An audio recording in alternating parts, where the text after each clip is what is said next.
Hello दोस्तों, स्वागत है एक बार फिर से आपका मेरे चैनल पे लीगल न्यूज़ 127 पे। दोस्तों, आज की वीडियो में बात करूंगी बहुत सारे लोगों का, मोस्टली उन पतियों का ये सवाल रहता है कि जिन पे भी केस चल रहा है, पत्नी ने केस कर रखा उन पे, उनके घर वालों को, माता पिता को फंसा रखा, पूरी फैमिली को। तो वो लोग ये सोचते हैं कि अब हमें समझौता कर लेना चाहिए या फिर कोर्ट में केस लड़ना चाहिए। अब होता क्या है कि जब भी पति पत्नी के बीच विवाद बढ़ता है तो कोर्ट जो मामला है, कोर्ट कचहरी, महिला सेल, पुलिस थाने, एफआईआर यहाँ तक पहुंच जाता है। अब सबसे बड़ा सवाल यही है, क्या समझौता कर लेना चाहिए या फिर केस लड़ना चाहिए कोर्ट में। कई लोग गुस्से में क्या करते हैं, कोर्ट की लड़ाई शुरू कर देते हैं, या कई लोग समझौता कर लेते हैं बट समझौते में कुछ ऐसी गलती कर देते हैं जिससे उन्हें लाइफ टाइम पछताना पड़ता है। तो आज की वीडियो में बताऊंगी कि समझौता कब सही होता है, कब नहीं करना, कब नहीं सही होता है, और कौन से सिचुएशन में आपको समझौता करना चाहिए, तो और सेटलमेंट करते समय क्या सावधानी आपको रखनी चाहिए, और सबसे बड़ी गलती कौन सी होती है जो आप लोग करते हैं। तो वीडियो बहुत इंपॉर्टेंट है, एंड तक देखिएगा। फिलहाल चैनल पे नए जुड़े हैं तो चैनल को लाइक करिए, ज़्यादा लोग तक शेयर करिए, साथ ही बेल आइकन दबाइए ताकि आपको टाइम टाइम से मेरी वीडियो की नोटिफिकेशन सबसे पहले मिलती रहे।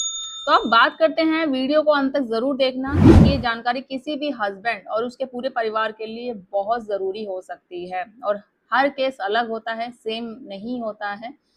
तो जो भी है सेम मैटर को अपने केस में इग्नोर ना करें, ठीक है। अगर आप लोग एडवाइस चाहते हैं तो कमेंट करिए, या प्रॉपर आपको केस से रिलेटेड एडवाइस चाहना है तो कॉल पे भी बात कर सकते हैं मुझ पे। आप कमेंट कर दीजिएगा, मैं अपना मैसेज है जो आपको ड्रॉप कर दूंगी, आप अपॉइंटमेंट लेके मुझसे भी बात कर सकते हैं। अब सबसे पहले एक बात समझते हैं आप कि हर जो मैट्रिमोनियल डिस्प्यूट होता है, जो एक जैसा तो बिल्कुल नहीं होता, सब अलग होता है, ठीक है। जैसे होता है कुछ मामलों में मिसअंडरस्टैंडिंग होती है, किसमें ईगो क्लैश होता है, बदला लेने की भावना, या फैमिली है जो कुछ मामलों में इंटरफेस करती है इस वजह से, या झूठे एलिगेशन लगा दिए जाते हैं, हरासमेंट, रिपीट थ्रेट मतलब धमकियाँ, गाली गलौज देना, मनी डिमांड की वजह से, या मिसयूज ऑफ लॉ, ठीक है। तो जैसे गंभीर बातें भी हो सकती है, और इसके अलावा भी बहुत कुछ। तो इसलिए हर केस में समझौता या हर हाल में लड़ाई करना, दोनों सोच गलत हो सकती है, ठीक है। तो लोग समझौता क्यों करते हैं? बहुत से लोग पीस चाहते हैं, अपनी लाइफ में रिलैक्स चाहते हैं कि भाई अभी सालों साल कोर्ट कचहरी में अगर केस पहुंच गया तो इतनी जल्दी तो रिलीफ मिलेगा नहीं, इससे बेटर है हम समझौता कर लेते हैं और यही कहानी खत्म कर देते हैं, हम अपनी लाइफ दोबारा स्टार्ट कर देंगे, इसलिए समझौता सेटलमेंट किया जाता है, ठीक है। तो रोज रोज का तनाव खत्म हो, परिवार बच जाए, बच्चों की जिंदगी खराब ना हो अगर बच्चा है उनके बीच, और कोर्ट चक्कर के खत्म हो जाए, इसलिए लोग सेटलमेंट करने को तैयार हो जाते हैं। और कई बार सच में बातचीत से मामला भी सुलझ जाता है, ऐसा रियलिटी होती है। अगर दोनों पक्ष जेन्युइनली रिलेशनशिप सुधारना चाहते हो, उनको लगता है कि हाँ ठीक है, ये छोटी मोटी बात है, हम यहाँ तक पहुँच गए, अब हमें इस बात को आगे नहीं बढ़ाना चाहिए, हमारा बच्चा है उसका फ्यूचर देखना चाहिए, तो वो अपने रिश्ते को एक चांस दे देते हैं। तो समझौता सबसे अच्छा रास्ता होता है, लेकिन हर समझौता सही नहीं होता है। और सबसे ज़रूरी बात कि अगर कई लोग डर, प्रेशर या इमोशनल वीकनेस में सेटलमेंट कर लेते हैं, जैसे एग्जांपल तौर पे मैं आपको बताती हूँ कि अभी पैसे दे दो वरना एफआईआर होगी, आपको ये बोला जाता है।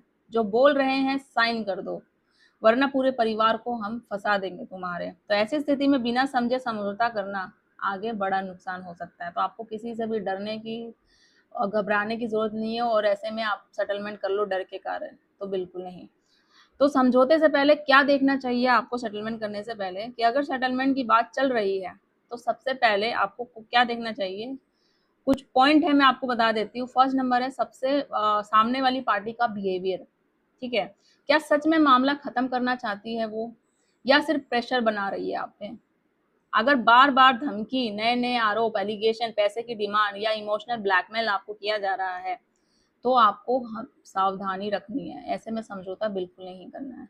सेकंड है, क्या टर्म क्लियर है, मतलब कि बहुत लोग बिना पढ़े आप पेपर साइन कर देते हैं सेटलमेंट के लिए, ये बहुत बड़ी, सबसे बड़ी गलती आप करते हैं। सेटलमेंट में साफ होना चाहिए जब आप लिखते हैं कि कौन सा केस खत्म होगा, वो सारे आरोप अपने जो उस पर लगा रखी है समझौता करने के बाद वो सारे केस वापस ले लेगी।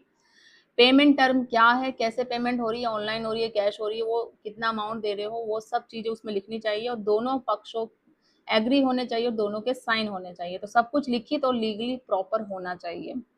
नंबर थर्ड है, क्या लीगल एडवाइस ली है आपने, ये सब करने से पहले। तो इमोशनली डिसीजन बिल्कुल नहीं लेना है, हर डॉक्यूमेंट लॉयर को दिखाए अपने, ठीक है। और कई लोग बाद में कहते हैं कि हमें पता ही नहीं था तो हमने क्या साइन कर दिया, और कोर्ट की लड़ाई अब क्या बोलते हैं कब ज़रूरी हो सकती है इसमें। फिर वो कोर्ट तक समझौता कर लिया अपने नाम का, आपने कुछ किया नहीं, टर्म एंड कंडीशन साइन वाइन कुछ केस बंद नहीं किया, आगे जाके फिर पत्नी आप पे दोबारा केस कर देगी, तो नुकसान किसका हुआ इसमें फिर।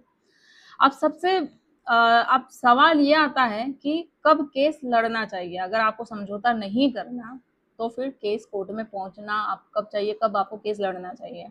तो अगर आप पे फॉल्स एलिगेशन हो, लगातार हरासमेंट आप पे हो रहा हो, बार बार पैसे मांगे जा रहे हो, या सेटलमेंट के बाद भी आपको धमकियां मिल रही हो, या सामने वाला सिर्फ आपका मिसयूज कर रहा है, तो कई लोग लीगल फाइट चूज करते हैं ऐसी सिचुएशन में। लेकिन आपको एक बात याद रखनी है, कोर्ट केस आसान बिल्कुल नहीं होता है, उसमें समय लगता है, पैसा लगता है, मेंटल स्ट्रेस भी बहुत होता है। इसलिए डिसीजन सोच समझ के हमेशा आपको लेना चाहिए, ठीक है। तो इमोशनल डिसीजन सबसे खतरनाक होते हैं जब लोग गुस्से में क्या बोल देते हैं, मैं नहीं झुकूंगा, जो तुम्हें करना है कर लो, मुझे जेल में डालना है जेल दो, या डर में, या फिर क्या करते हैं डर के कारण तुरंत सेटलमेंट करने को तैयार हो जाता है जो सामने वाली पार्टी कहती है। तो दोनों एक्सट्रीम नुकसान आपको ही करती है आगे जाके। तो लीगल मैटर में इमोशन नहीं, हमेशा एक स्ट्रेटजी जरूरी होती है। बच्चों का क्या होगा, अगर बच्चे इन्वॉल्व है उसमें तो सिचुएशन ऑन सेंसिटिव और ज्यादा हो जाती है। तो कोर्ट में भी कई बार चाइल्ड वेलफेयर को प्रायोरिटी दी जाती है, इसलिए पेरेंट्स को ईगो की जगह प्रैक्टिकल अप्रोच रखनी जरूरी है। क्या समझौते के बाद भी केस हो सकता है?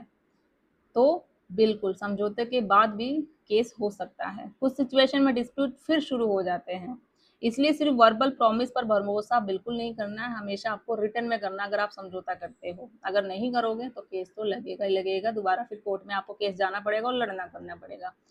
तो प्रॉपर लीगल प्रोसेस फॉलो करना है हमेशा। फैमिली का प्रेशर, कई बार रिलेटिव बोलते हैं कि लाइक झुको मत, पूरा केस लड़ो, या कुछ भी करके खत्म मत करो, तो लेकिन आखिरी में इफेक्ट में आपकी जिंदगी खराब हो रही है। तो ऐसी बातों में नहीं आना है, जो आपको सही लगता है वही आप करो। इसलिए फैसला सोच समझ कर और लीगल एडवाइस लेकर चलना चाहिए आपको। और सबसे बड़ी गलती क्या है जो बहुत लोग करते हैं ऐसे में, बिना पढ़े साइन करना, डर में डिसीजन लेना, या गुस्से में लड़ाई करना। हर एडवाइस ब्लाइंडली बिल्कुल नहीं लेना है आपको। समझौता कब अच्छा होता है, कौन सी सिचुएशन में?